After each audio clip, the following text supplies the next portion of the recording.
नमस्कार दोस्तों, आज हम आपको राजधानी के ऐशबाग स्थित एएमए हर्बल की फैक्ट्री ले आए हैं।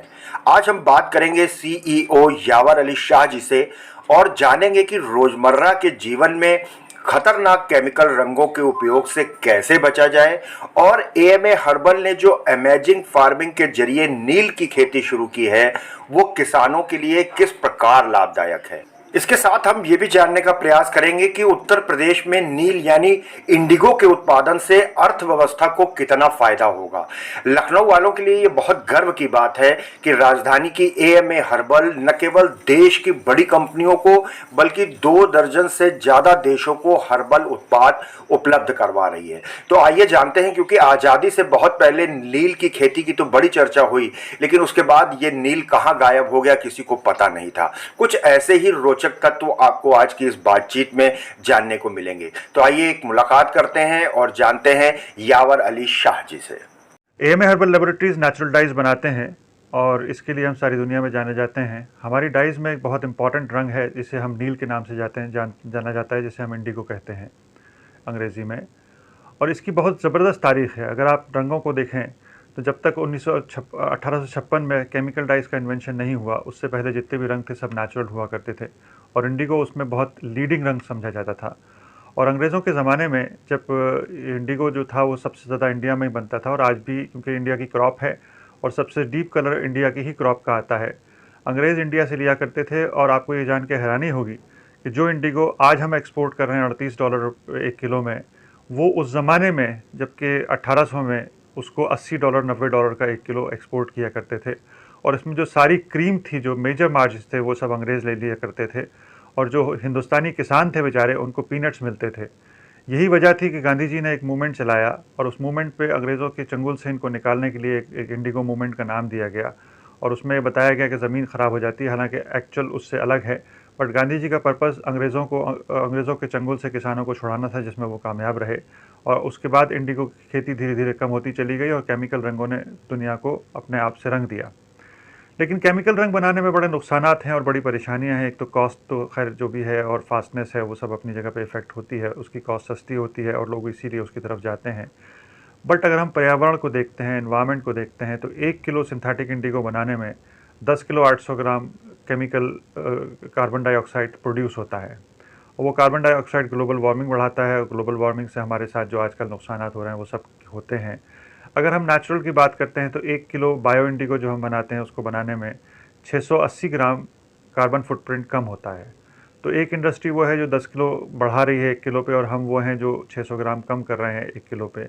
तो वो हमारी इंडस्ट्री क्लाइमेट पॉजिटिव हो जाती है, वो क्लाइमेट नेगेटिव हो जाती है। और वर्ल्ड इस वक्त जब सस्टेनेबिलिटी और क्लाइमेट पॉजिटिव की तरफ जाना चाहता है तो इंडिगो की डिमांड बढ़ जाती है।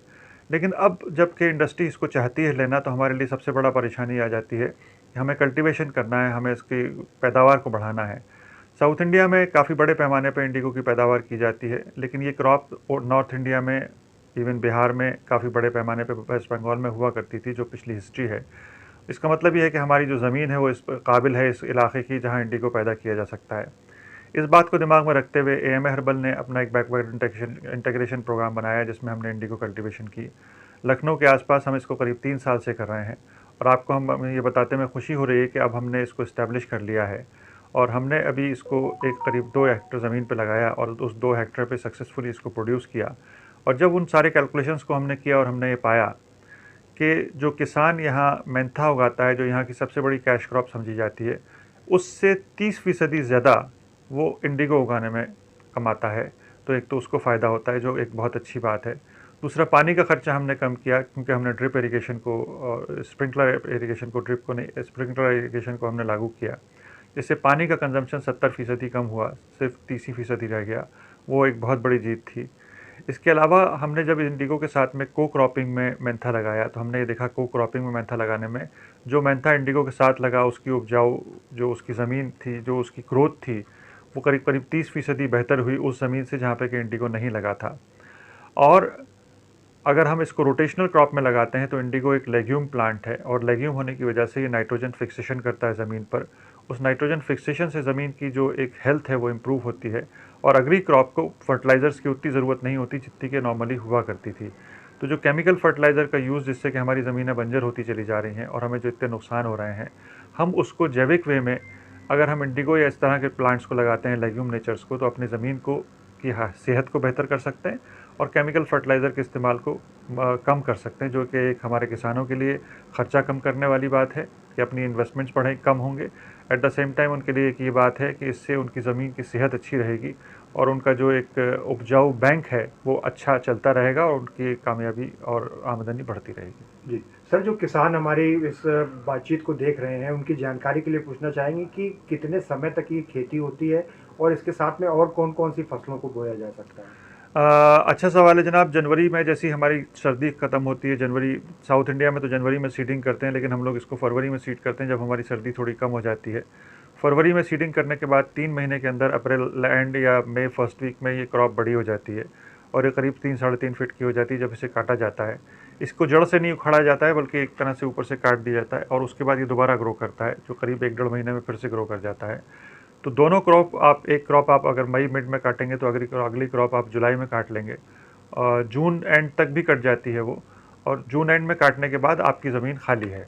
अब आप उस पर दूसरी चीज़ जो भी लगा सकते हैं, तो आपका जुलाई से लेके जनवरी तक के वो ज़मीन आप किसी भी क्रॉप में लगा सकते हैं। और इसके साथ में आप जो क्रॉप्स जो मैंने देखा है कि मेज़, जो ये मक्की का पौधा होता है, मक्की का जो भुट्टा होता है, वो भी लग सकता है। इसके साथ मेंथा हम लोगों ने लगाया है और भी किसी क्रॉप को जो इस सीज़न की हो वो आप आसानी से लगा सकते हैं, उसकी यील्ड बढ़ती है। साउथ इंडिया में ये भी एक्सपेरिमेंट हुआ है कि कोकोनट ट्रीज़ के, जिन ट्रीज़ के आसपास इंडिगो लगाया गया है, उन ट्रीज़ में जो वाटर की यील्ड है कोकोनट की वो बेटर हो गई है।